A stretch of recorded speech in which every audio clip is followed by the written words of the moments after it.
అమ్మవారి ముఖమండలాన్ని ధ్యానం చేయక్కర్లేదు.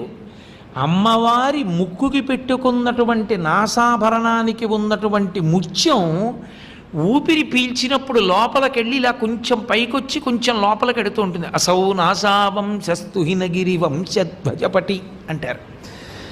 పెళ్ళయిన తర్వాత కొంతకాలం ఆ శ్లోకాన్ని చదువుతూ అమ్మవారి ముక్కులోంచి బయటికి వచ్చి లోపలికి వెడుతున్నటువంటి ముత్యాన్ని కానీ ధ్యానం చేస్తే మళ్ళీ ఆ వంశంలో అతని కడుపున 3 తరాల లోపల శంకర భగవత్పాదుల వంటి, చంద్రశేఖరేంద్ర సరస్వతి మహాస్వామి వంటి, చంద్రశేఖర భారతి వంటి మహాపురుషులు పుడతారు.